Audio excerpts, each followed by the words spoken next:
Equilibrium chapter का अगला topic है लॉ ऑफ मास एक्शन। क्या है लॉ ऑफ मास एक्शन? देखिए, मान लीजिए एक जनरल रिएक्शन है A plus B equal to कोडा। तो लॉ ऑफ मास एक्शन क्या कहता है? According to the law of mass action क्या है? Rate of the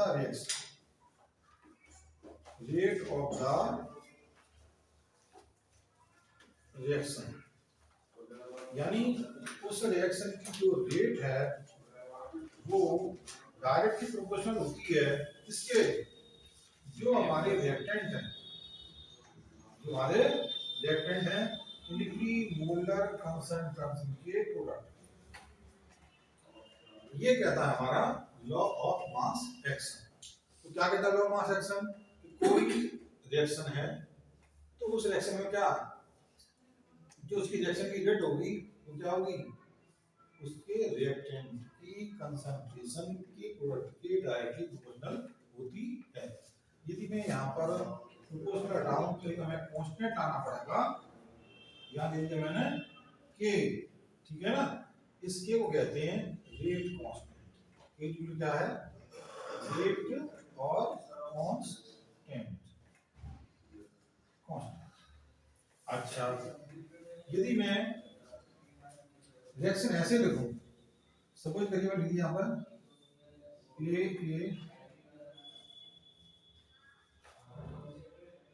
plus B dash और इक्वल टू। तो यहाँ पर क्या है कि अब यहाँ पर जो हमारा रिएक्टेंट ए है उसकी मैंने ए मोल ली, ठीक है ना? उस कंडीशन में जो रेट होगी हमारी वो बी क्या होगी? Rate A. अब क्या रिएक्टेंट कौन से रिएक्टेंट है? ए और बी, उनके प्रोडक्ट इक्वल तो होगी, साथ में क्या होगा? और जो इसके ए मोल लिए तो ये पावर में आ जाएगा, इसके बी मोल लिए तो ये पावर में आ जाएगा। तो ये कहता है हमारा law of mass action.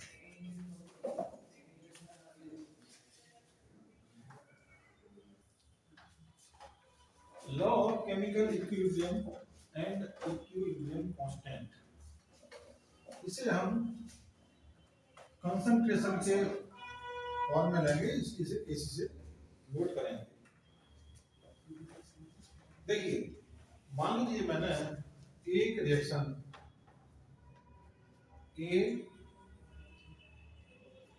Plus B sign of reversibility C plus D, ये हमारा रिवर्सिबल रिएक्शन है। अब देखिए, इस रिएक्शन में यदि मैं ऐसे बात करूं कि A plus B equal to C plus D, इसे मैं कहूंगा फॉरवर्ड रिएक्शन, ठीक है? और बैकवर्ड रिएक्शन की बात करूं मैं तो हो जाएगा C plus D is equal to A plus B. तो पहले मैं लेता हूं फॉरवर्ड रिएक्शन के लिए रेट ऑफ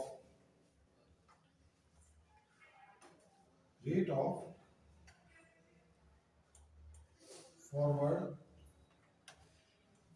रिएक्शन। अभी हमने लॉ ऑफ मास एक्शन से देखा कि किसी रिएक्शन की जो रेट होती है वो क्या होती है? डायरेक्टली प्रोपोर्शनल टू जो रिएक्टेंट है उनकी कंसंट्रेशन का प्रोडक्ट। तो rate of forward reaction equal हो जाएगा के फॉरवर्ड ए इनटू बी। चाहे तो से रिएक्शन नंबर 1 मान सकते हैं। अब मैं लूंगा rate of backward reaction, rate of backward reaction. तो देखें जरा,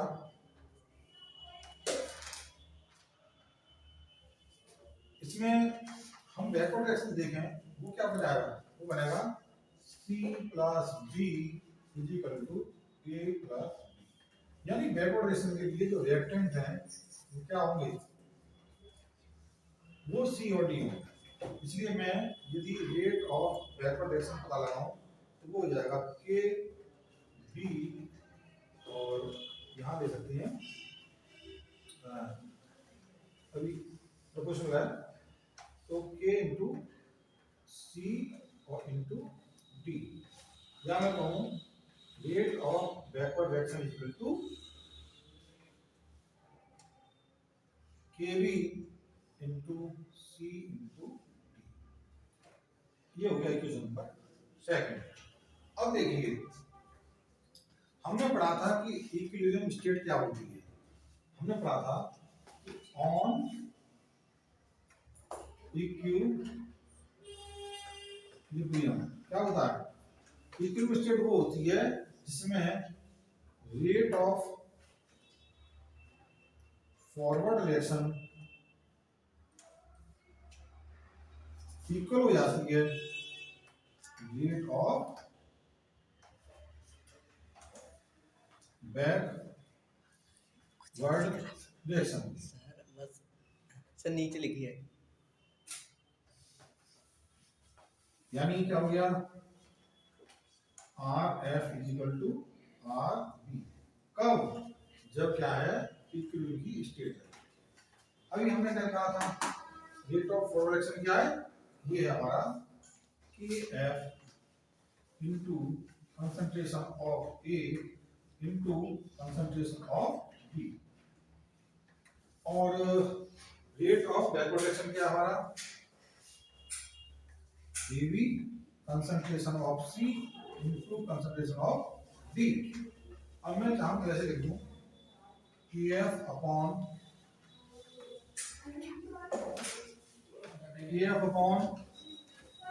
KB इक्वल टू हो जाएगा concentration C into B upon concentration of A into B। अब देखिए ये जो ऊपर लिखा है KF, यानी ये क्या है कांस्टेंट है, ये भी क्या है कांस्टेंट है, दोनों कांस्टेंट हैं तो क्या होगा, इनका रेशियो भी कांस्टेंट होगा। उससे हमने एक नया कांस्टेंट AC मान लिया, ये निकल के आ गया concentration of C into concentration of D upon concentration of A into concentration of B। तो यहाँ पर ये जो निकल लास्ट में आया हमारा KC, ये क्या है, ये हमारा इक्विलिब्रियम कांस्टेंट है। KC क्या है, KC हमारा इक्विलिब्रियम कांस्टेंट है। जरा समझे होता क्या है इक्विलिब्रियम कांस्टेंट, कि जो हमारा रिवर्सिबल रिएक्शन है उसके प्रोडक्ट की कंसंट्रेशन का प्रोडक्ट और उसके रिएक्टेंट की कंसंट्रेशन के प्रोडक्ट का रेशियो होता है, उसे हम कहते हैं इक्विलिब्रियम कांस्टेंट। क्या कहते हैं इसको, इक्विलिब्रियम कांस्टेंट। ठीक है, मान लीजिए चलिए मैं क्या समझाऊंगा आपको,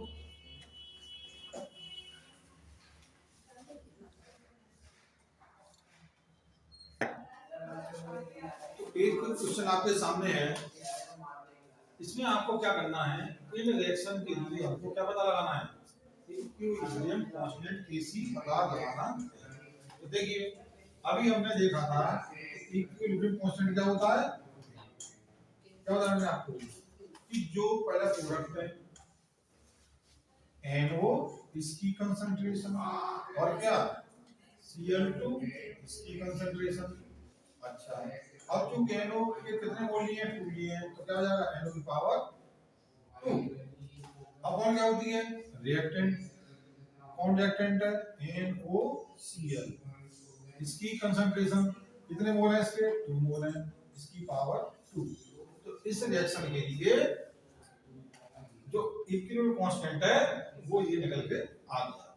ठीक है ना, अब देखते हैं अगला वाला रिएक्शन, जरा इसमें चेक करें, इसमें देखें तो देखिए क्या होगा, हमारा इक्विलिब्रियम कांस्टेंट क्या होगा, प्रोडक्ट कौन सा है इसमें, एक प्रोडक्ट ये वाला है, मैं भी लिख रहा हूँ उसको CuO, ठीक है ना।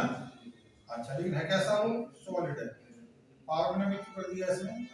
अगला प्रोडक्ट क्या हमारा, NO2, क्या है हमारा NO2। अब कितने मॉलिक्यूल है इसके, पूरे 4 मोल है, तो इसकी पावर हो गई 4। इसके कितने मोल हैं, इसका केवल 1 मोल है, और वो इसकी 1 अपॉन क्या CuNO3 होल ट्वाइस, ठीक है ना। और लेकिन है ये सॉलिड हमारा। अब करना क्या है, देखिए कोई भी सॉलिड कंपाउंड होता है उसकी कंसंट्रेशन 1 होती है, ये समझना चाहिए। सॉलिड कंपाउंड की कंसंट्रेशन 1 होती है, इसलिए क्या होगा, ये से हम हटा देंगे, ठीक है ना।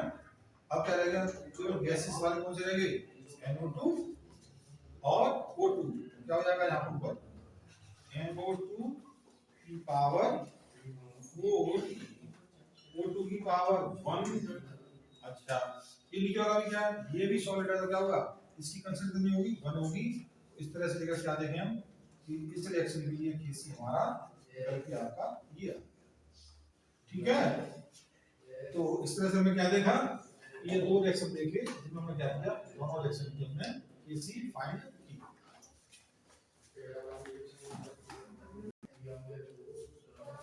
तो ये एनसीईआरटी का एक क्वेश्चन आपके सामने है, पहले क्वेश्चन को समझें ठीक से लेकर। What is the equilibrium constant for the following equilibrium and the equilibrium concentration, यानी इक्विलिब्रियम कंसंट्रेशन दी हमको, कितने दी है, SO2 की दी है कंसंट्रेशन हमको कितनी, 0.60 मोल पर लीटर। ऑक्सीजन की कंसंट्रेशन दी है हमको 0.82 मोल पर लीटर, और साथ ही साथ हमको SO3 की भी मोलर कंसंट्रेशन दी है हमको 1.90 मोल पर लीटर। तो कैसे फाइंड करेंगे, सबसे पहले हम रिएक्शन हमारा देखें। रिएक्शन क्या है, 2SO2 gas plus O2 gas sign of reversibility 2SO3 gas. तो इस रिएक्शन के लिए हम लॉ ऑफ मास एक्शन के हिसाब से यदि हम क्या निकालना है,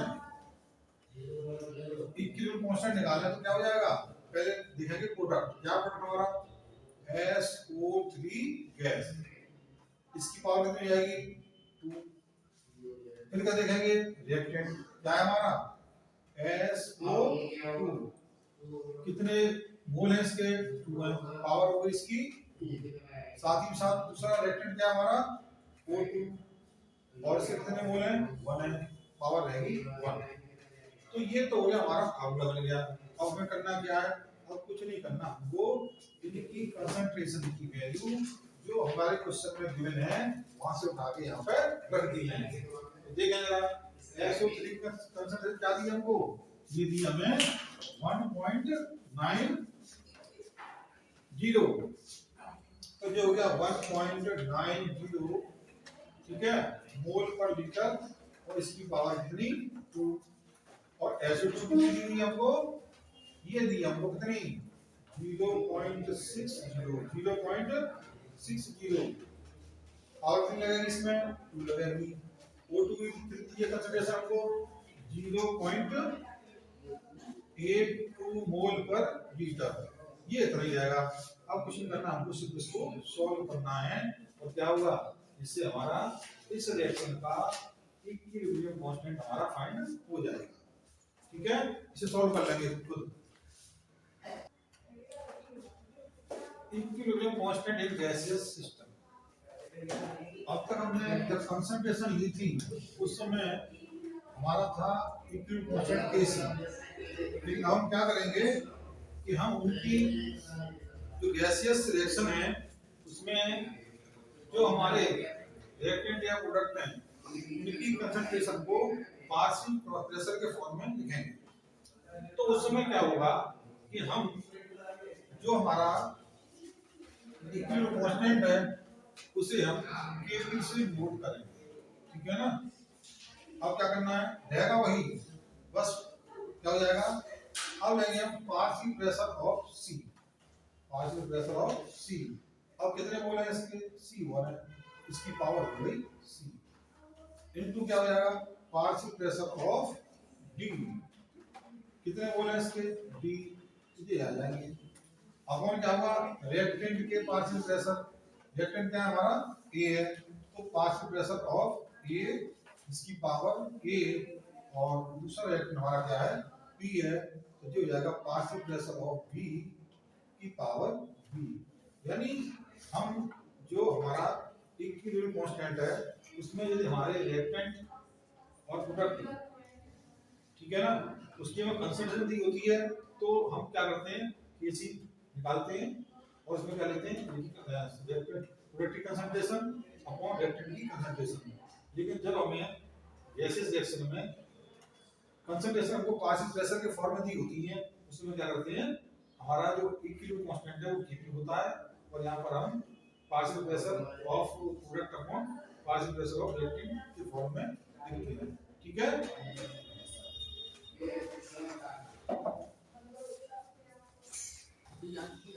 तो अब तक हमने देखा कि इक्विलिब्रियम कांस्टेंट को हम केसी से या इक्विलिब्रियम कांस्टेंट को हम केपी से नोट करते हैं।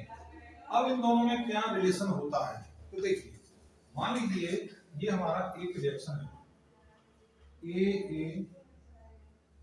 Plus B sign of reversibility C plus D.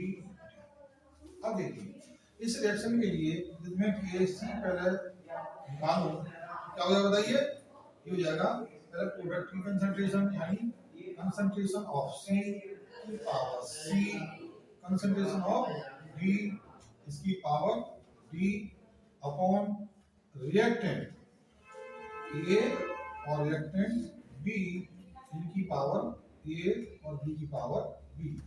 ये तो हो गया केसी। अब मैं निकालूं केपी, केपी क्या हो जाएगा, केपी में क्या करेंगे जो हमारा प्रोडक्ट है उसका पार्शियल प्रेशर ऑफ सी और इसकी पावर सी, दूसरा क्या है पार्शियल प्रेशर ऑफ डी इसकी पावर भी D upon partial pressure of A इसकी पावर भी ए और पार्शियल प्रेशर ऑफ बी इसकी पावर भी बी। अब देखिए हमने पढ़ा था पहले आइडियल गैस इक्वेशन में क्या होता है PV = nRT, या मैं कहूँ P = क्या हो जाएगा V को इधर ले आओ N/V RT। हम ये भी जानते हैं N/V क्या होता है, हमने पढ़ा था एक्टिव मास के बारे में, यानी यूनिट वॉल्यूम में कितने नंबर ऑफ मोल प्रेजेंट है, ये हो गया हमारा मोलर कंसंट्रेशन इनटू RT। तो निकल के आ गया हमारा प्रेशर = कंसंट्रेशन इनटू RT। यदि हम पहले हम गैस ए के लिए लें तो गैस ए का पार्शियल प्रेशर कितना हो जाएगा हमारा, ये हो जाएगा ए की कंसंट्रेशन इनटू RT।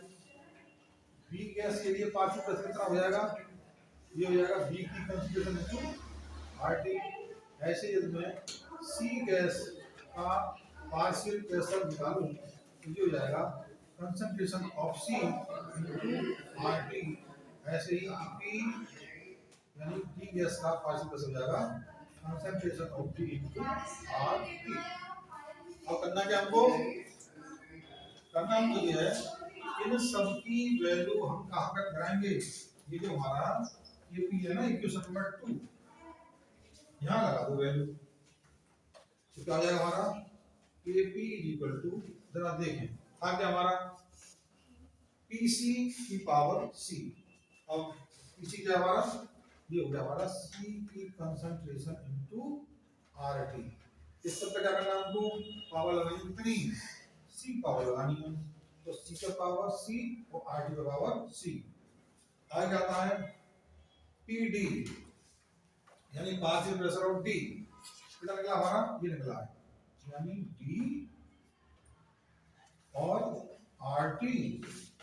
अब है क्या है, यहाँ क्या था, यहाँ पावर डी थी, क्या करना पड़ेगा यहाँ पर, यहाँ भी पावर लगाओ यहाँ भी पावर लगाओ। ठीक ऐसे ही नीचे देखेंगे पार्शियल प्रेशर ऑफ ए, यहाँ से चेक करो क्या हो जाएगा, ये हो जाएगा A RT अब क्या हुआ, इसका भी पावर ए और इसका भी पावर ए। ठीक ऐसे ही यहाँ पर b की पावर b और rt की पावर b, ये निकल के आ गया। अब क्या करें हम, देखो पहले मैं इसको लिखूंगा, फिर मैं इसे लिखूंगा, फिर मैं इसे लिखूंगा, फिर इसे लिखूंगा। क्या बनेगा जी, c की पावर c, d की पावर d अपॉन a, इसकी पावर a और आगे b इसकी पावर b। अब क्या रह गया, ऊपर रह गया rt पे पावर c, rt पे पावर d।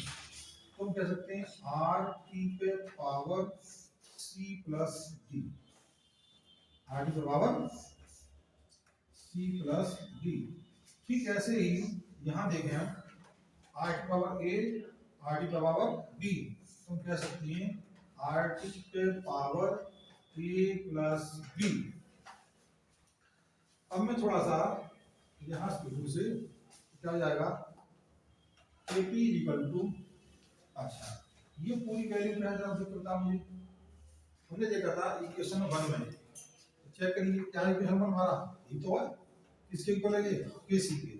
तो मैं इसकी जगह में सीधा सीधा KC लिख सकता हूँ। अब क्या रह गया, अब रह गया हमारा RT पे पावर, देखें जरा ऊपर RT पावर क्या है, C प्लस B है, नीचे क्या है, C प्लस B है। तो कह सकते हैं C plus D minus A plus B। अब ये C और D क्या है, A और B क्या है, तो हम पहले कुछ अपना रिएक्शन देखें। तो C और D क्या है, ये प्रोडक्ट के मोल हैं, और A और B क्या है, ये रिएक्टेंट के मोल हैं। ठीक है ना, इसको हम ऐसे लिख सकते हैं कि Kp is equal to Kc RT, ऊपर में लिख दिया डेल्टा n, यानी मैंने प्रोडक्ट के मोल और रिएक्टेंट के मोल का जो डिफरेंस है उसे मैंने डेल्टा n से नोट किया है। इस तरह से लेकर हमारा ये रिलेशन निकल गया हमारा Kp और Kc के बीच में। ठीक है ना।